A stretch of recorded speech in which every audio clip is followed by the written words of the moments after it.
பாட்டாளி மக்கள் கட்சியின் ஒருங்கிணைந்த செங்கல்பட்டு மாவட்டத்தின் பொதுக்குழுவுக்கு வருகை தந்து எனக்கு முன்பு பேசி அமர்ந்த பாட்டாளி மக்கள் கட்சியின் பொதுச் செயலாளர் மரியாதைக்குரிய திரு வடிவேல் ராவணன் அவர்களே, பாட்டாளி மக்கள் கட்சியின் பொருளாளர் மரியாதைக்குரிய அருமை சகோதரி திலகபாமா அவர்களே, இந்த பொதுக்குழு கூட்டத்தை ஒருங்கிணைந்து மிக சிறப்பாக நடத்தி கொண்டிருக்கின்ற பாட்டாளி மக்கள் கட்சியின் தலைமை நிலை செயலாளர் பேராசிரியர் செல்வகுமார் அவர்களே, இளைஞர் சங்கத்தின் மாநில செயலாளர் என்னுடைய அருமை தம்பி பொன் கங்காதரன் அவர்களே, மாநில அமைப்பு தலைவர் மரியாதைக்குரிய டிஎம்டி திருமாவளவன் அவர்களே, இந்த ஒருங்கிணைந்த பொதுக்குழு கூட்டத்தை மிக சிறப்பாக நடத்தி கொண்டிருக்கின்ற மாவட்ட செயலாளர்கள், குறிப்பாக கணபதி அவர்கள், வெங்கடேசன் அவர்கள், தாயார் ஏழுமலை அவர்கள், தம்பி நிர்மல்குமார் அவர்கள், மாவட்ட தலைவர்கள் சதீஷ் அவர்கள், கருப்பசாமி அவர்கள், பார்த்த சாரதி அவர்கள், பச்சையப்பன் அவர்கள் மற்றும் செங்கல்பட்டு தெற்கு மாவட்டத்தை சார்ந்த நிர்வாகிகள், குறிப்பாக பாசோ கருணாகரன் அவர்கள், சகாதேவன் அவர்கள், ராசா அவர்கள், கேசவன், தேவராஜ், பிரபாகரன், சங்கர், ஏழுமலை, சித்திரப்பாக்கம் மணி, சதாசிவம், சகாதேவன், பச்சையப்பன், லோகநாதன், தமிழ்நேசன், மோகன், ஆனந்தன், பாலாயுதம், கோமு, வடிவேல், காவா, பாபு அவர்கள், ஜெயந்தி அவர்கள், பானுமதி பாபு அவர்கள், மோகன சுந்தரி அவர்கள், சங்கீதா அவர்கள், தேவி கலா அவர்கள், கற்பக வள்ளி அவர்கள் மற்றும் ஒன்றிய நிர்வாகிகள் சந்தோஷ், சந்தோஷ், யுவராஜ், முத்துக்குமரன், கார்த்திக், விஜயகுமார், திருவேங்கடம், கன்னியப்பன், சுரேஷ், சதீஷ், முத்துக்குமார், மோகனரங்கம், கோதண்டம், ஹரிராஜ், தினேஷ்குமார், மனோகரன், விஜயகுமார், சிவராமன், வேலு நாயக்கர், ராமமூர்த்தி, ராஜா, வினோத்குமார், லோகநாதன், ஜோதி ராமலிங்கம், ரமேஷ், விசி சபரி, மதுராந்தகம் தலைவர் முருகவேல் அவர்கள், செங்கல்பட்டு மேற்கு மாவட்டத்தின் வளர்மதி குப்பன் அவர்கள், பூக்கடை முனுசாமி அவர்கள், சாரங்கன் அவர்கள், பாஸ்கர் அவர்கள், அரங்கநாதன் அவர்கள், கோ ரவி அவர்கள், ஏழுமலை அவர்கள், காளிமுத்து அவர்கள், விநாயகம், சுரேஷ், பாலசுந்தரம் அவர்கள், ரேணுகண்ணன் அவர்கள், சண்முகம் அவர்கள், ரங்கநாதன், மணிகண்டன், மதி, ராஜகேஸ்வரன், ராஜேந்திரன், தணிகாச்சலம் அவர்கள், டேவிட் அவர்கள், செங்கல்பட்டு வடக்கு மாவட்டத்தின் பிரேமா சிவலிங்கம் அவர்கள், மோகன சுந்தரம் அவர்கள், கோவிந்தராஜ் அவர்கள், மோகன்ராம் அவர்கள், சண்முகம் அவர்கள், மணிவண்ணன் அவர்கள், சத்ரியன் குமார் அவர்கள், உதயகுமார் அவர்கள், கணேசன், குபேந்திரன் அவர்கள், தேவநாராயணன், சந்துரு, பாலு, திருநாக்கரசு, நிர்மல்ராஜ், மதியழகன், ஆறுமுகம், அருள் தயாளன் அவர்கள், மத்திய மாவட்டத்தின் நிர்வாகிகள், குறிப்பாக PVK வாஸ் அவர்கள், கணேசமூர்த்தி அவர்கள், காரணை ராதா அவர்கள், தேவராஜ் அவர்கள், இளந்தோப்பு வாஸ் அவர்கள், நாகராஜ் அவர்கள், தட்சிணாமூர்த்தி அவர்கள், சக்கரபாணி அவர்கள், சதீஷ், ஜெனிமா, பிரியதர்ஷினி அவர்கள், உஷா வேல் அவர்கள், சத்யா அவர்கள், சரவணன், பாபு, தனுஷ், தீனதயாளன், சதீஷ், குமரன், பாலாஜி, ராஜசேகர், மோகன், சுந்தர், சீனிவாசன், ஹரிகிருஷ்ணன், முத்துக்குமார், ருத்ரகுமார், சத்யா, பாலாஜி, ஹரிகிருஷ்ணன், தணிகாச்சலம், கணபதி, குமார், மதன், பத்மநாபன், பாலராமன், தினேஷ், சுரேஷ், தமிழ் அரசு அவர்கள் மற்றும் யார் பேர் விட்டு போச்சா, விநாயகம், நம்ம சித்திரவேல், வேற யார் இருக்கா, ஓரளவுக்கு எல்லாம் சொல்லியாச்சா. என்னை அன்போடு எழுச்சியோடு வரவேற்ற என்னுடைய அன்பு தம்பி சபரி அவர்கள் உள்ளிட்ட மேடையில் இருக்கின்ற அனைத்து நிலை நிர்வாகிகளும், இங்கே வருகை தந்திருக்கின்ற மாநில, மாவட்ட, ஒன்றிய, பேரூர், நகர நிர்வாகிகள், நம்முடைய ஒருங்கிணைந்த மாவட்ட பொதுக்குழு உறுப்பினர்கள், ஊடக நண்பர்கள் உள்ளிட்ட இங்கே வருகை தந்திருக்கின்ற என் உயிரினும் மேலான அன்பு பாட்டாளி சொந்தங்களே, உங்கள் அனைவருக்கும் இந்த அன்புமணி ராமதாசன் பணிவான வணக்கங்கள். உங்களை இன்று சந்திப்பதில் எனக்கு மிக்க மிக்க மகிழ்ச்சி. ஒருங்கிணைந்த செங்கல்பட்டு மாவட்ட பொதுக்குழு, இதில் பல முக்கிய தீர்மானங்களை நாம் நிறைவேற்றிருக்கின்றோம். இந்த மாவட்டத்தை சார்ந்த முக்கிய பிரச்சனைகள், குறிப்பாக மதுராந்தகம் ஏரி பிரச்சனை, பக்கிங்ஹாம் கால்வாய் பிரச்சனை, நம்முடைய பெருங்குடியில் அங்கிருக்கின்ற குப்பை எரிக்கின்ற அந்த பிரச்சனை, நம்முடைய பள்ளிக்கரணை சதுப்பு நிலம் பாதுகாப்பு பிரச்சனை, இது போன்ற பல பிரச்சனைகள் இந்த மாவட்டத்தில் இருக்கிறது. இதையெல்லாம் தமிழக அரசு உடனடியாக தீர்வு காண வேண்டும் என்ற நோக்கத்திலே தீர்மானங்களாக நாம் நிறைவேற்றினோம். உங்களுக்கு எல்லாம் நன்றாக தெரியும், இந்த மதுராந்தகம் ஏரி நம்முடைய முன்னோர்கள் கட்டிய ஏரி. 2400 ஏக்கர் பரப்பளவுள்ள ஏரி இன்று 950 ஏக்கர் தான் இருக்கிறது. இந்த ஏரியை தூர்வார வேண்டும் என்ற நம்முடைய நீண்டகால கோரிக்கை அது. ஆனாலும் கடந்த 4 ஆண்டு காலம் தூர்வாராமல் அப்படியே கிடப்பிலை போட்டு கிட்டத்தட்ட ஆண்டுதோறும் 100 கிராமங்கள் இந்த ஏரியில், அதாவது பாசனமாக இருக்கின்ற இவ்வளவு காலமாக ஆண்டு காலமாக இந்த ஏரியை நம்பி 100 கிராமங்கள் இருந்து வருகின்றனர். 4 ஆண்டு காலம் இந்த குடிப்பதற்கு தண்ணீர் இல்லாத ஒரு சூழல் வந்திருக்கிறது. அன்பு பாட்டாளி சொந்தங்களே, கடந்த மாதம் இந்த மாவட்டத்தில் உலக அளவிலே மிகப்பெரிய உலக தரம் வாய்ந்த ஒரு மாநாட்டை நீங்கள் நடத்தினீர்கள்.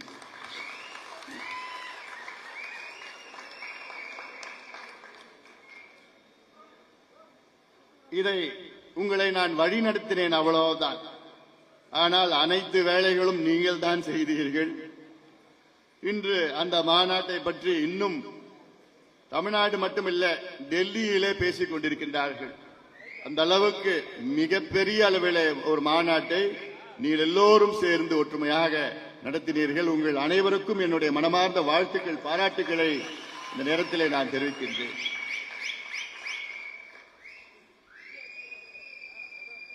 பன்னிரண்டு ஆண்டுகளுக்கு பிறகு இந்த மாநாட்டை நாம் நடத்தி, சமூக நீதி எங்களுக்கு வேண்டும், எங்களுக்கு படிப்பு வேண்டும், எங்களுக்கு வேலைவாய்ப்பு வேண்டும், சுயமரியாதையாக நாங்கள் வாழ வேண்டும், எங்களுக்கு முன்னேற்றம் வேண்டும் என்ற நோக்கத்திலே லட்சக்கணக்கான நம் சொந்தங்கள் இந்த மாநாட்டிலே பங்கேற்று, இது வன்னியர் சமுதாயத்தில் மட்டுமல்ல, அனைத்து நிலை மக்கள், அடித்தள மக்கள், ஒடுக்கப்பட்ட வஞ்சிக்கப்பட்ட மக்கள் அனைவரும் முன்னேற வேண்டும் என்ற நோக்கத்திலே நம்முடைய மாநாட்டை நாம் நடத்தினோம். மாநாட்டிலே நம்முடைய சமூக நீதி போராளி, மக்கள் காவலர் மருத்துவர் ஐயா அவர்கள் கலந்து கொண்டு தமிழ்நாட்டின் வளர்ச்சி என்னென்ன நமக்கு தேவைகள், இந்திய அளவிலே பிரச்சனைகள், குறிப்பாக இடஒதுக்கீட்டினுடைய உச்சவரம்பு 50 விழுக்காடு உச்சவரம்பை அதை நீக்க வேண்டும், கிரீமி லேயர் என்ற முறையை அகற்ற வேண்டும், பெண்களுக்கு பாதுகாப்பு வழங்க வேண்டும், தமிழ்நாட்டிலே சாதிவாரி மக்கள் தொகை கணக்கெடுப்பு எடுக்க வேண்டும், அதன் அடிப்படையிலே 69 விழுக்காடு இடஒதுக்கீடு பாதுகாக்க வேண்டும், அந்த அடிப்படையிலே வன்னியர்களுக்கு 10.5 விழுக்காடு உள்ளிட்ட மற்ற சமுதாயங்களுக்கு, குறிப்பாக பட்டியலின மக்களுக்கு 2 விழுக்காடு கூடுதலாக இடஒதுக்கீடு வழங்க வேண்டும்.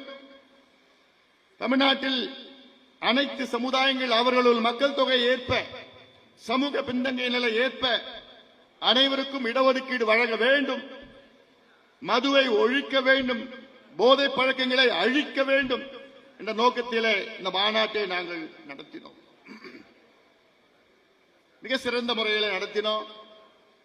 அந்த மாநாடு முடிந்த பிறகு எல்லாம் இந்த மாநாட்டை வியப்பாக பார்த்தார்கள். குறிப்பாக ஆளும் கட்சிக்காரங்களாம் வைத்தெரிச்சல் உள்ளது. என்னடா இவங்க 45 நாள்ல 1.5 மாசத்துல இவ்வளவு பெரிய கூட்டத்தை எங்கிருந்து தான் வந்தாங்க? இந்த கூட்டம் அமைதியா வந்தது, அவ்வளவு எழுச்சியாக வந்தது, ஒரு சின்ன பிரச்சனை கூட இல்லையே, ஒரு சின்ன அசம்பாவிதம் கூட கிடைக்கும், அவ்வளவு நேரம் உட்கார்ந்து இருந்தாங்க. அதுல எனக்கு ஒரு வருத்தம் என்னன்னா, 3ல் 1 பங்கு நம் சொந்தங்கள் உள்ள வர முடியல.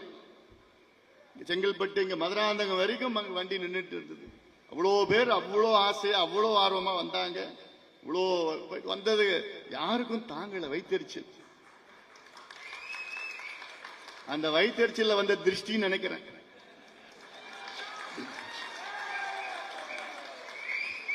அதன் பிறகு நடந்த சம்பவங்கள்லாம். ஆனாலும் அதையெல்லாம் அந்த திருஷ்டியெல்லாம் போயிடுச்சு. இதற்கு பிறகு நம்முடைய இலக்கு என்ன? பாட்டாளி மக்கள் கட்சி தமிழ்நாட்டை ஆள வேண்டும். நம் கட்சி சமூக நீதி அடிப்படையில் நம் கட்சியை தொடங்கியிருக்கின்றார் நம்முடைய இனமான காவலர், சமூக நீதி போராளி மருத்துவர் ஐயா அவர்கள். 36 ஆண்டுகளுக்கு முன்பு நினைத்து பாருங்க. 36 ஆண்டுகளாக பாட்டாளி மக்கள் கட்சி தமிழ்நாட்டில் மிக சிறப்பாக செயல்பட்டு தமிழ்நாட்டுக்கு மட்டுமல்ல இந்திய அளவிலே பல சாதனைகளை நாம் செய்து வருகின்றோம். ஆட்சி அதிகாரம் வருவதற்கு முன்பாகவே தமிழ்நாட்டிலே எத்தனையோ சாதனைகளை நாம் செய்து வருகின்றோம். இந்தியாவுக்கு சாதனைகளை செய்திருக்கின்றோம். தமிழக மக்கள் இதையெல்லாம் கவனித்து நம் மீது நம்பிக்கை வைத்து நமக்கும் ஒரு வாய்ப்பு மக்கள் நிச்சயமாக கொடுப்பார்கள். அந்த அடிப்படையிலே தான் இன்று இந்த செங்கல்பட்டு ஒருங்கிணைந்த வருவாய் மாவட்டத்தினுடைய பொதுக்குழு இங்கே நடைபெற்றுக் கொண்டிருக்கிறது. பொதுக்குழுவிலே நம்முடைய வேலை திட்டங்கள் என்ன? உறுப்பினர்கள் சேர்க்க வேண்டும். கடந்த மாதம் உங்களிடம் அந்த உறுப்பினர் அட்டையை நாம் கொடுத்தோம். இந்த அட்டை வச்சிருக்கீங்களா? நீ வாங்கிட்டீங்களா? எல்லாமே நீங்க நம்ம வாங்கிக்குங்க. நீங்க முதல்ல வாங்கி இந்த அட்டை, இது என்னுடைய உறுப்பினர் அட்டை. இது யார் தெரியுமா எனக்கு கொடுத்தா? நான் என்னுடைய சொந்த வீடு டி நகர்ல இருக்கு. டி நகருடைய அங்க இருக்கிற பகுதி செயலாளர் எனக்கு அட்டை கொடுத்தார். மோகன் ராமன் ஒருத்தர் எனக்கு அட்டை கொடுத்தார். அதனால நீங்க எந்த கிராமத்தில் இருந்தீங்கன்னா உங்க கிராமத்தில் உள்ள கிளை செயலாளர்கள் இந்த அட்டையை உங்களுக்கு கொடுக்கணும். வாங்கிக்கிங்க, வாங்கிட்டு பதிவு போடுங்க. அட்டை நீங்க மட்டும் இல்ல, உங்களுக்கு எல்லாத்துக்கும் அங்க இருக்கின்ற குறிப்பாக இளைஞர்களை அணுகி இந்த மாநாட்டுக்கு பிறகு எல்லாமே ஆர்வமாக இருக்கின்றார்கள். அவர்களுக்கு இந்த உறுப்பினர் அட்டையை கொடுக்கணும். உங்களுடைய உறுப்பினர் அட்டையில புதுப்பிக்க வேண்டும். புதிய உறுப்பினர்களை சேருங்கள். இருக்கின்ற உறுப்பினர்களை உங்களுடைய அட்டையை புதுப்பித்து கிளையை உருவாக்கி கிளையை பலப்படுத்தி கிளையை புதுப்பித்து நம்முடைய வாக்குச்சாவடி முகவர்கள், குறிப்பாக பூத் ஏஜென்ட், ஒவ்வொரு வாக்குச்சாவடியிலும் 10 முகவர்கள், அவர்களை எல்லாம் நீங்கள் அங்கே அங்கீகாரம் செய்து அவர்களுக்கு பயிற்சி எல்லாம் நம்ம கொடுக்க இருக்கின்றோம். அதை உடனடியாக நீங்கள் செய்ய வேண்டும். காரணம், இன்று நிச்சயமாக தமிழக மக்கள் நம் மீது மிகப்பெரிய ஒரு பார்வை. காரணம், இவ்வளவு காலமாக 60 ஆண்டு காலம் தமிழ்நாட்டை மாறி மாறி ஆட்சி செய்து வருகிறார்கள். ஆட்சி செய்தும் ஆனால் பிரச்சனை தீரவில்லை. குறிப்பாக ஒரு பிரச்சனை, இந்த மதுராந்தகம் ஏரி ஒரு உதாரணம் எடுத்துக்கங்க. இந்த மதுராந்தகம் ஏரி இதை கட்டியது நம் முன்னோர்கள், நம் பாட்டன் முப்பாட்டன் எல்லாம் இங்க கட்டினாங்க. ஏரியை வெட்டினாங்க. வெட்டி வெள்ளகாரன் காலத்தில் இதை கடைசியா தூர்வாருது. எப்போ வெள்ளகாரன் தூர்வாரணும். அப்புறம் வந்தவங்க இவங்க அதை பத்தி எந்த கண்டுக்கல, ஒண்ணுங்க இல்ல. இந்த ஏரியுடைய ஆழம் எவ்வளவு தெரியுமா? கிட்டத்தட்ட 35-40 அடி. ஆனா இன்னைக்கு கிட்டத்தட்ட 15 அடி தான் இருக்கு. இது எல்லாம் வண்டெல்லாம் இருக்குது. தூர்வாருனா 100 கிராமங்கள் இல்ல, கிட்டத்தட்ட 300 கிராமங்கள், கிட்டத்தட்ட 10,000-15,000 ஏக்கர் பாசனம் செய்யலாம். இன்னைக்கு கிட்டத்தட்ட ஒரு 5,000 ஏக்கர் தான் பாசனம் செய்ய முடியுது. எல்லாம் செய்ய வேண்டும், ஆனால் இவர்கள் செய்ய மாட்டார்கள். அதுவும் குறிப்பா இப்ப இருக்கிற திமுக ஆட்சி, முதலமைச்சர் ஸ்டாலின் அவர்களுக்கு என்ன நடக்குதுன்னே தெரியல. அதனால்தான் நான் சொன்னேன், காலையில கூட திருவள்ளூர்ல நான் பேசினேன். தமிழ்நாட்டில் நடந்து கொண்டிருக்கின்ற ஆட்சி மக்கள் விரோத ஆட்சி, சமூக நீதிக்கு எதிரான ஒரு ஆட்சி, பெண்களுக்கு எதிரான ஒரு ஆட்சி, இளைஞர்களுக்கு எதிரான ஒரு ஆட்சி. இந்த ஆட்சியில எங்க பார்த்தாலும் கொலை கொள்ளை நடந்து கொண்டிருக்கிறது. எங்க பார்த்தாலும் கற்பழிப்பு, பெண்கள் பாலியல் வன்கொடுமை, பெண்கள் வெளியில பாதுகாப்பா போக முடியல, எங்க பார்த்தாலும் சீண்டல்கள் இருக்கிறது. இதெல்லாம் ஒரு முற்றுப்புள்ளி வைக்க வேண்டும். அதற்கு இங்கு வருகை தந்திருக்கின்ற அத்துணை நிர்வாகிகளும் நீங்கள் இங்கே சொல்கின்ற செய்தி எல்லாம் நீங்கள் உள்வாங்கி உங்களுடைய பகுதி, உங்களுடைய கிராமம், உங்களுடைய தொகுதி, உங்களுடைய ஒன்றியம் அத்தெல்லாம் பிரச்சாரமாக மேற்கொள்ள வேண்டும். ஏன்னா காலம் வந்துவிட்டது. இன்னும் 8-10 மாதத்திலே தேர்தல். இந்த தேர்தலில் 2026 சட்டமன்ற தேர்தலில் நிச்சயமாக பாட்டாளி மக்கள் கட்சி அங்கமாக இருக்கின்ற ஒரு ஆட்சி தமிழ்நாட்டில் நடக்கும். கூட்டணி ஆட்சியில நாம் அங்கமாக இருப்போம். ஆனாலும் அதுல எனக்கு ஒரு வருத்தம். ஒரு காலத்தில் நம்ம சொன்னோம், மாற்றம் முன்னேற்றம், நாம் ஆள வேண்டும் என்று சொன்னோம். ஆனால் இன்றைக்கு இன்னும் தேர்தலுக்கு இன்னும் சற்று 10-8 மாதம் தான் இருக்கு. ஆனாலும் பரவாயில்லை, கூட்டணி ஆட்சி நாம் இருப்போம். நாம் இருக்கின்ற கூட்டணி ஆட்சி நிச்சயமாக இருக்கும். ஏன் நான் கூட்டணி ஆட்சி சொல்றேன்னா, மாறி மாறி இந்த இரண்டு கட்சிகளிடம் மாறி மாறி நாம் என்ன கேட்டோம்? சமூக நீதி கொடுங்க எங்களுக்கு, இந்த பிள்ளைங்களுக்கு வேலை வாய்ப்பு கொடுங்க, பிள்ளைங்களுக்கு படிப்பு கொடுங்க. அதுக்கு ஒரு கணக்கெடுப்பு நடத்தினா இதுக்கெல்லாம் தீர்வு கிடைக்கும். நம்முடைய மருத்துவர் ஐயா அவர்கள் தொடக்க காலத்திலிருந்து அப்பொழுது எம்ஜிஆர் அவர்களை சந்தித்து, கலைஞர் அவர்களை சந்தித்து, ஜெயலலிதா அம்மையாரை சந்தித்து, எடப்பாடி பழனிசாமி அவர்களை என்று ஸ்டாலின் அவர்களை சந்தித்து சாதிவாரி கணக்கெடுப்பு நடத்துங்கள், தமிழ்நாட்டிலே நடத்துங்கள், வன்னியர்கள் உள்ளிட்ட அனைத்து பின்தங்கிய சமுதாய மக்களுக்கு இடஒதுக்கீடு வழங்குங்கள், அவருக்கு படிப்பை கொடுங்க. வேற என்ன நம்ம கேட்டோம்? நம்ம சுயமரியாதையோட வாழணும். ஆனா அதையெல்லாம் அழிச்சுட்டு என்ன பண்ணிட்டாங்க? இந்த பிள்ளைங்களுக்கு சாராயத்தை கொடுத்துட்டாங்க. சாராயம் பத்தாம இப்போ பொட்டலம் கொடுக்கறான், போதையை கொடுக்கறான், கஞ்சா கொடுக்கறான், அபின், காக்கேன், ஹெரோயின், என்னென்ன அமெரிக்காவில் என்னென்ன போதை பொருட்கள் இருக்கிறதோ அதையெல்லாம் நம்ம பள்ளிக்கூடம் கல்லூரி வாசல் வித்துட்டு இருக்கிறான். ஆளுங்கட்சிக்கு தெரியாம வைக்கிறாங்க, காவல்துறைக்கு தெரியாம வைக்க முடியும்? ஒண்ணும் பண்ண முடியும். எல்லாருக்கும் தெரியும் இருக்கிறாங்கன்னு தெரியும். ஆனாலும் அதை கண்டுகொள்ளாமல் இருக்கின்ற முதலமைச்சர் ஸ்டாலின் அவர்கள் இப்படி ஒரு ஆட்சி வேணுமாமா? நிச்சயமா வேண்டாம். இந்த ஆட்சியை அகற்ற வேண்டும். ஏன்னா நம்ம பிள்ளைங்க இன்னும், ஏன்னா நம்ம பிள்ளைங்களுக்கு படிச்சுட்டாங்க, ஆனா வேலை கிடையாது. இதெல்லாம் எவ்வளோ இருக்கு, பிரச்சனை எல்லாம் இருக்கு. இதையெல்லாம் நீங்கள் உள்வாங்கி நம்ம அடுத்த கட்டத்துக்கு நாம் செல்ல வேண்டும். ஏன்னா நம்ம ஆட்சியில இருந்தோம்னா நம்ம என்னென்ன பண்ண போறோம்? சாராய கடையை மூடுவோம். இந்த போதை ஒரு பொட்டலம் எங்கேயுமே யாரால விற்க முடியாம பார்த்துப்போம். எல்லாத்துக்கும் மேல விவசாயிகள் நம்ம ஆட்சியில மகிழ்ச்சியா இருப்பாங்க, விவசாயிகள் மகிழ்ச்சியா இருப்பாங்க. இது போன்ற பிரச்சனைகள், இந்த மதுரான ஏரி போன்ற தூர்வாரதோ இல்ல பாலாத்துல தடுப்பணை கட்டுறதோ, இது போன்ற அத்துணை விவசாயிகள் பிரச்சனை எல்லாம் சாதாரணமா தீர்த்துட்டு போலாம். ஏன்னா இந்த தமிழ்நாடு அரசு, இப்ப திமுக அரசு, மக்கள் விரோத அரசு என்ன பண்ணிட்டு இருக்கு? உங்க நிலத்தெல்லாம் பிடுங்கி பிடுங்கி பிடுங்கி தொழிற்சாலைகள் கட்டுறோம், தொழில் அதிபர்களுக்கு இந்த நிலத்தெல்லாம் பிடுங்கி அவங்க கிட்ட இலவசமா கொடுத்துறாங்க. அவன் என்ன பண்றான்? அங்க பெரிய பெரிய தொழிற்சாலையை கட்டிட்டு வேலை உங்க பிள்ளைங்களுக்கு கொடுக்கறான் இல்ல? அவங்க பீகார், உத்தரப்பிரதேஷ், ஆந்திராவில இருந்து அவங்க கொண்டு வந்து அங்க வேலையை கொடுக்கறான். நம்ம பிள்ளைங்க எல்லாம் பார்த்துட்டு வீடும் இல்ல, நிலமும் போயிடுச்சு, வாசலும் போயிடுச்சு, எதுவும் இல்லாம நடு ரோட்ல நின்றுட்டு இருக்கிறோம். இதுதான் திமுக. அதனால திமுக மிக மிக, அதாவது சமூக நீதிக்கு எதிரான ஒரு கட்சி திமுக. ஆனா வசனம் மட்டும் பேசுவானுங்க, வசனம் மட்டும் பேசிடுவாங்க. நாங்க எங்க தாத்தா தந்தை பெரியார், எங்க கொள்ளு தாத்தா, எங்க பாட்டன் கலைஞர், இப்படி எல்லாம் பேசி கீசி சமூக நீதி எங்கள் உயிர் மூச்சு, சமத்துவம், சமூக நீதி, சாதி ஒழிப்பு, இப்படி எல்லாம் வசனம் பேசி பேசி உங்களை ஏமாத்திட்டு இருக்கிறான். அவங்களுக்கும் சமூக நீதிக்கும் சம்பந்தமே கிடையாது. சம்பந்தம் இருந்ததுன்னா இந்நேரம் கணக்கெடுப்பு நடத்தி எல்லா மக்களுக்கும் இடஒதுக்கீடு, படிப்பு, வேலை வாய்ப்பு, முன்னேற்றம் எல்லாம் பண்ணிருக்க போறாங்க. ஆனா அதெல்லாம் தெரியல அவங்களுக்கு. தெரியும், கொள்ளடிக்கிறது மட்டும் தெரியுது. கொள்ளையோ கொள்ளடிச்சிட்டு இருக்கிறான். அதுக்கு ஒரு உதாரணம் நான் சொல்றேன். தமிழ்நாட்டில் போன வருஷம் இந்த மணல் எடுக்கிறாங்கல்ல, மணல் கொள்ளை பண்ணிட்டு இருக்காங்க. ஆத்துல மணல்லாம் இருக்குல்ல, பாலாத்துலயோ காவேரி ஆத்துலயோ வைகை ஆத்துலயோ எல்லாம் அவ்வளவு ஆறுகள் இருக்கு. இந்த ஆத்துல இருந்து எவ்வளவு தெரியுமா அரசுக்கு வருமானம்? அதிகாரப்பூர்வமான வருமானம் எவ்வளவு தெரியுமா வந்தது? எவ்வளவு யாராவது சொல்ல முடியுமா? 27 கோடி. தமிழ்நாடு முழுவதும் உள்ள மணல் குவாரியிலிருந்து எவ்வளவு வந்தது? 27 கோடி கணக்குல வந்திருக்குது.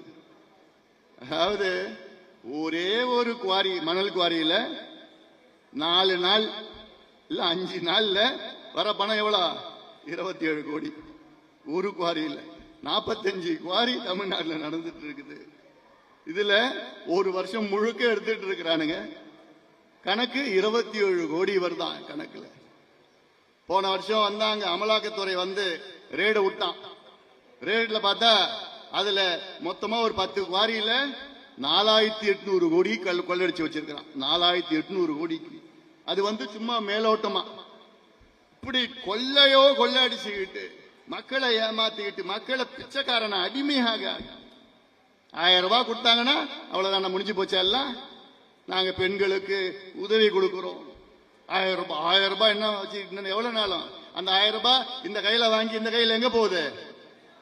டாஸ்மார்க் கடைக்கு தான் போகுது. அந்த டாஸ்மார்க்ல ஊழல். அதையும் 2 மாதத்துக்கு முன்பு அமலாக்கத்துறை ஒரு ரேட் பண்ணானுங்க.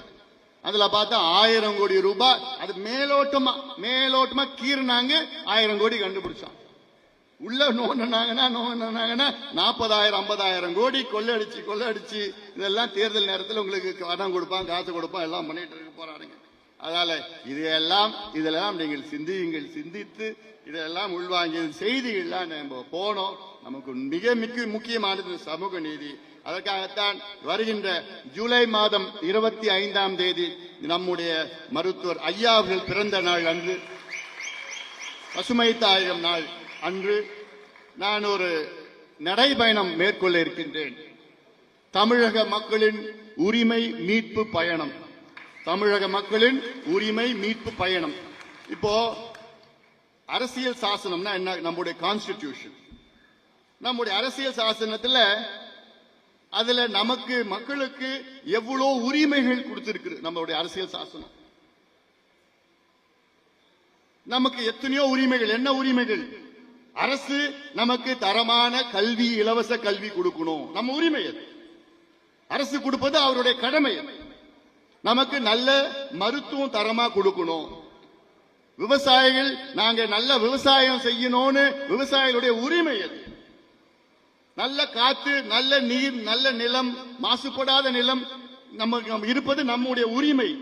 அதை கொடுப்பது அரசுடைய கடமை. பெண்களுக்கு பாதுகாப்பு, அது நம்முடைய உரிமை, பெண்களுடைய உரிமை. அதை நிலைநாட்டுவது அரசினுடைய கடமை. சமூக நீதி, இது நம்முடைய அடிப்படை உரிமை. அதை கொடுப்பது அரசினுடைய அடிப்படை கடமை. இப்படி அடுக்கடுக்கா எத்தனையோ உரிமைகள் நமக்கு இருக்கிறது. அந்த உரிமைகள் எல்லாம் மறுக்கப்படுகிறது. அதுலயும் திமுக கிட்ட போய் கேட்க முடியுமா? முதலமைச்சருக்கு என்ன நடக்குதுன்னே தெரியாது. இப்படி போய் இவங்க கிட்ட போய் கேட்டு, ஆனாலும் அதனால்தான் நான் தமிழக மக்களுடைய உரிமை மீட்பு பயணம், அது நடைபயணம். இது வரைக்கும் நான் கிட்டத்தட்ட ஒரு 10 நடைபயணம் நான் மேற்கொண்டிருக்கிறேன். பாலாத்தை காப்போம், காவிரியை காப்போம், தாமிரபரணி காப்போம், இப்படி எல்லாம் 10 நடைபயணம் நான் மேற்கொண்டிருக்கிறேன். 2 நாள் 3 நாள் 4 நாள் 5 நாள் பண்ணிருக்கிறேன். நான் இந்த நடைபயணம் 100 நாள் நம்முடைய அதுவும் எங்க ஆரம்பிக்க போறேன்?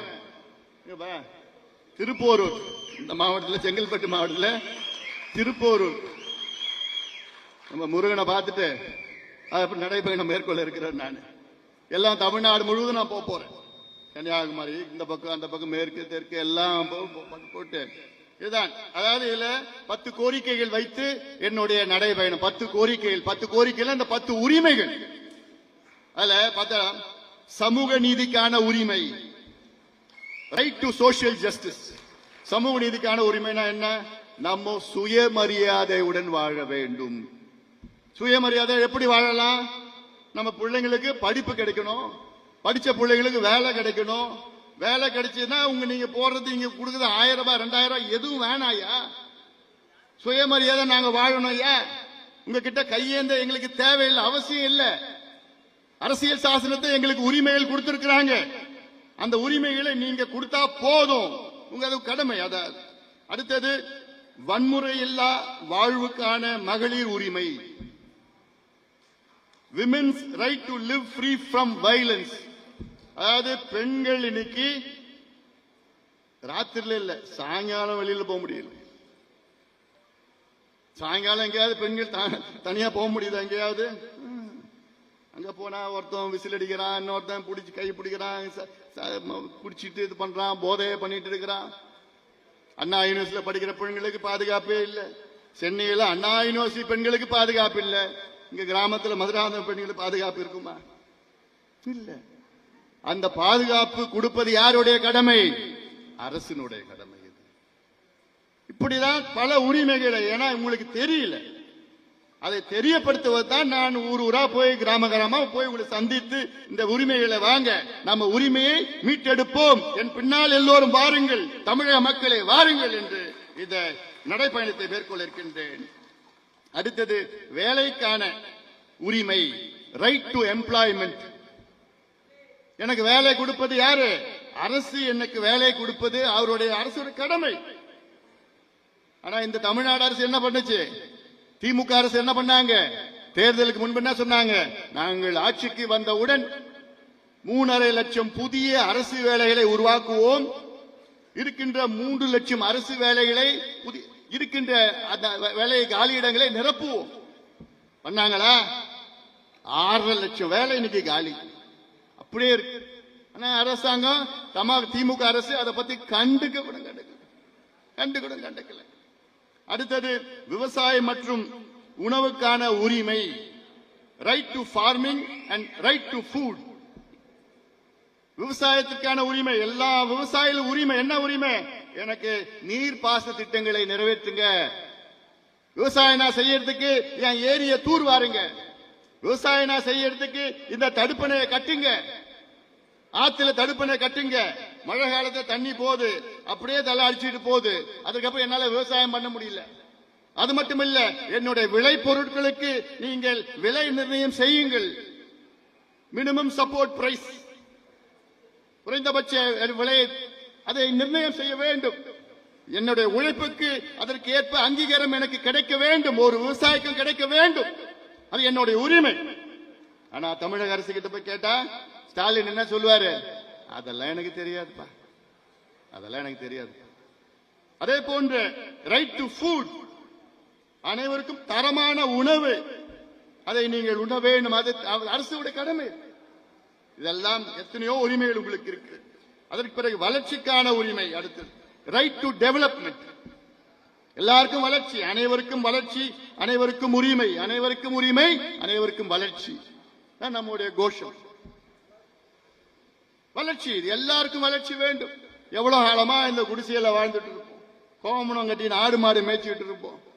எங்களுக்கு வளர்ச்சி வேணும், வேலை வேணும், விவசாயம் செழிக்கணும், பிள்ளைங்க படிக்கணும். அடுத்தது அடிப்படை சேவைகளுக்கான உரிமை, ரைட் டு பப்ளிக் சர்வீசஸ். இன்னைக்கு சின்னதா ஒரு சர்டிபிகேட் வாங்கணும்னா எவ்வளவு காலமா போய் நிப்பீங்க? எங்க போய் நிப்பீங்க?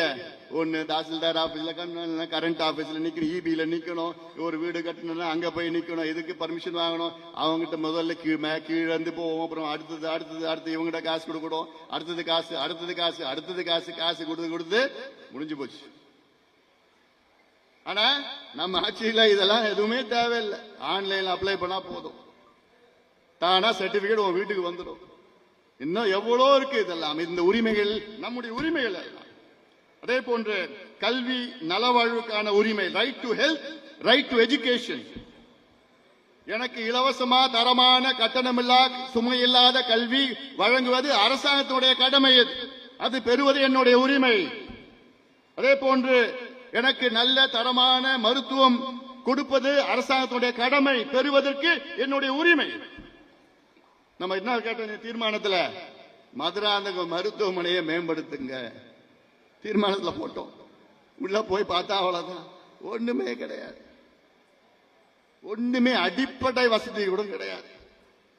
இதெல்லாம் இதுல நடைபயணத்தில் இதெல்லாம் நம்ம பேச போறோம். நம்ம அடுத்தது மது போதை பொருட்களால் பாதிக்கப்படாமல் இருக்கும் உரிமை, right to free from alcohol and drug harm.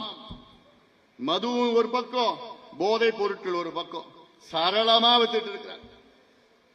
இதுதான் திராவிட மாடல். என்ன மாடல்? திராவிட மாடல். என்ன மாடல் அது? தெரு தெருவா சாராய கடையை திறந்து குடிங்கடா, குடிங்க குடிங்க குடிங்க, எனக்கு வருமானம் வரணும். அரசுக்கு இவ்வளவு 45,000 கோடி பத்தாது, 50,000 கோடி 55,000 கோடி இலக்கு வைக்கிறான் பார். படுபாவீங்களா? எதுல இலக்கு வைக்கிறதுன்னு விவசாயம் உங்களுக்குலாம் குடிக்கிறது போய் இலக்கு வைக்கிறீங்க நீங்க. என்ன எதுக்கு இலக்கு வைக்கணும்? சரி, இந்த வருஷம் கிட்டத்தட்ட 70 விழுக்காடு பிள்ளைங்க கிராமத்துல பள்ளிக்கூடம் சேர்ந்தாங்க. அடுத்தது 80 விழுக்காடு சேரணும். இந்த மாதிரி இலக்கு வைக்கணும். ஆனா இதை விட்டுட்டு குடிங்க, நல்லா குடிங்க இலக்கு வைக்கிறதெல்லாம் ஒரு ஆட்சியா? அடுத்தது நீடித்திருக்கும் நகர்ப்புற வளர்ச்சிக்கான உரிமை, right to sustainable urban development. நகர்ப்புற வளர்ச்சி ஒரு உதாரணம். இப்போ மதுராந்தகம் நகரம், மதுராந்தகம் நகரத்தில் எப்படி வளர்ச்சி இருக்கணும்? ஏன்னா இப்ப கிராமத்துல ஒன்னும் இல்ல. வேலை வாய்ப்பு இல்ல, விவசாயம் இல்ல, தண்ணி இல்ல, ஒண்ணுமோ வாழ்வாதாரம் இல்ல. எல்லாமே நகரத்தை நோக்கி போயிட்டு இருக்கிறாங்க. இந்த மாவட்டத்தில் எங்கேயாவது எங்க போறீங்க? எதுவும் இல்லைன்னா எங்க போவீங்க? சென்னை. இப்ப சென்னைனா இந்த தாம்பரம், இந்த பல்லாவரம், அந்த பக்கம் ஸ்ரீபெரும்புதூர், அப்படிலாம் சுத்தி திருப்பூர் இந்த பக்கத்துல எல்லாம் அங்க போயிட்டு வந்துட்டு வளர்ந்துட்டு இருக்குது. இது எப்படி இருக்கணும்? நகர்ப்புறம் எப்படி இருக்கணும்? இதெல்லாம் அதுல மக்கள் வாழ்கின்ற மக்களுக்கு என்ன உரிமைகள் இருக்கு? இங்கிருந்து செல்கின்ற மக்களுக்கு என்ன உரிமைகள் இருக்கு? இங்கிருந்து போறவங்க எங்க இருக்கிறாங்க? கூலி வேலை பண்ணிட்டு பிளாட்ஃபார்ம்ல படுத்து தூங்கிட்டு எதுவும் குடிசையில எங்கெங்கயோ தங்கிட்டு இருக்கிறாங்க. மக்களுக்கு உரிமை வேண்டும். அடுத்தது ஆரோக்கியமான சுற்றுச்சூழலுக்கான உரிமை, ரைட் டு ஹெல்தி என்வாயன்மெண்ட். நல்ல நமக்கு சுற்றுச்சூழல், நாம் சுவாசிக்கின்ற காற்று, நாம் குடிக்கின்ற நீர், நாம் இருக்கின்ற நிலம் தூய்மையா சுத்தமா இருக்கணும். அந்த காலத்துல நம்ம நல்லா இருந்தது. நம்ம முன்னோர்கள்லாம் பிரச்சனை இல்லாம மாசு இல்லாம இருந்தாங்க. ஆனா இப்போ எல்லாம் எங்க பார்த்தாலும் சாக்கடையா ஓடிட்டு இருக்கு. கொசு தொல்லை இருக்குது. சுவாசிக்கின்ற அந்த காற்று முடிஞ்சு போச்சு. அவ்வளவுதான். பார்த்தா எல்லாம் கேன்சர்ல இருந்து என்னென்னமோ வந்துட்டு இருக்கு. அதனால இது 10 கோரிக்கைகள், 10 உரிமைகளை வைத்து தமிழ்நாடு முழுவதும் நாம் செல்ல இருக்கின்றோம், நடைபயணம் செல்ல இருக்கின்றோம். தம்பிகளா தயாரா இருக்கீங்களா? என் தங்கைகளும் என் தம்பிகளும் தயாராகுங்கள். அதெல்லாம் திட்டமிட்டு நம்ம பண்ண போறோம்.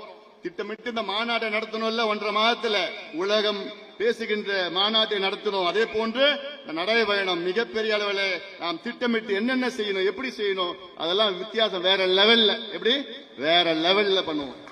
அதெல்லாம் பண்ண போறாங்க. அதனால இதெல்லாம் எப்படி செய்யணும்னு நான் திட்டமிட்டு நான் பண்ண போறேன். நான் அதுக்கு நீங்க எல்லோரும் வாருங்கள்.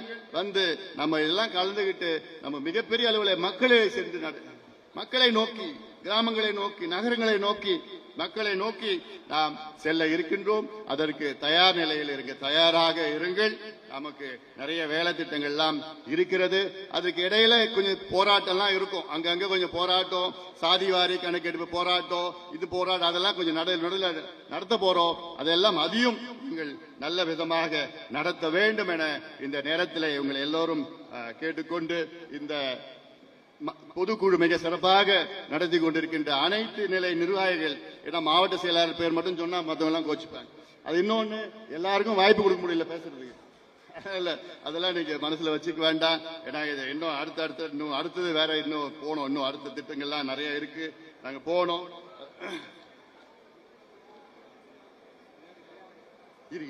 பேசிட்டு இருக்கீங்க, என்ன பண்ணிட்டு இருக்கீங்க? போனோம். அந்த வகையில நீங்கள் எல்லோரும் தயார் நிலையில் இருங்கள். அதனால எல்லாமே நம்ம எல்லாம் ஒற்றுமையாக ஒன்றாக இணைந்து செயல்பட வேண்டும். நமக்குள்ள எந்த வேற்றுமையில் இருக்கக்கூடாது. இன்னொரு ஒரு வேண்டுகோள், என் தம்பிகளுக்கும் தங்கைகளுக்கும் வேண்டுகோள் என்னன்னா, இந்த பதிவை நமக்குள்ளே பதிவுலாம் போட வேண்டாம். நமக்குள்ளே எந்த பதிவு அந்த பதிவுலாம் யாரும் போடாதீங்க. அதான் தவிர்க்க வேண்டும். நமக்கு பதிவு யாருக்கு எதிர்த்து போடணும்? இந்த மக்கள் விரோத திமுகவை எதிர்த்து நாம் அத்தனை பதிவுகளும் திமுகவை எதிர்த்து நம் பதிவுகளை போட வேண்டும். ஏன்னா மக்கள் விரோத ஆட்சி, இந்த ஊழல் ஆட்சி, மக்கள் விரோத ஆட்சி, திமுகவை எதிர்த்து நம்ம அத்தனை பதிவுகளும் போட வேண்டும். இன்னைக்கு நம்ம பொதுக்குழு தொடங்கிட்டோம். அடுத்து நடைபயணம். திமுக அரசினுடைய நாட்கள் எண்ணப்படுகிறது. நம்ம திமுக ஆட்சி அதற்கு கவுண்டவுன், திமுக ஆட்சி முடிவு கவுண்டவுன் இன்னைக்கு தொடங்கி இருக்கிறது. இந்த பொதுக்குழுவை சிறப்பாக நடத்திய அனைத்து நிர்வாகிகளுக்கும், காவனூர் மோகன், ஒன்றிய செயலாளர் சக்திவேல், நந்தகுமார், நாகராஜ், வேலு, தலித் மோகன் அவர்கள் உள்ளிட்ட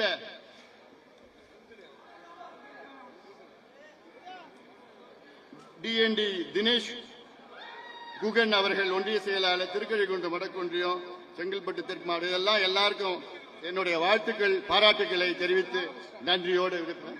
ஒன்றிய செயலர் ராமகிருஷ்ணப்பா, எல்லா பேரும் சொல்லிட்டேன்பா. நான் எல்லாருக்கும் நன்றி. எல்லாம் பத்திரமா வீட்டுக்கு போங்க. நான் சொன்ன வேலை திட்டங்கள்லாம் உறுப்பினர் அட்டையிலிருந்து, எல்லா கிளை புதுப்பித்தலிருந்து, நம்ம வாக்குச்சாவடி முகவர்களிலிருந்து நம்முடைய நடைபயணத்தை எல்லாத்தையும் தயார் நிலையில சுவர் விளம்பரம் எல்லாம் அதிகாரப்பூர்வமா உங்களுக்கு வரும். அந்த சுவர் விளம்பரம் எல்லாமே எழுத ஆரம்பிச்சிருங்க. மிகப்பெரிய நாம் வெற்றி பெறுவோம். வெல்வோம் வெல்வோம் வெல்வோம்.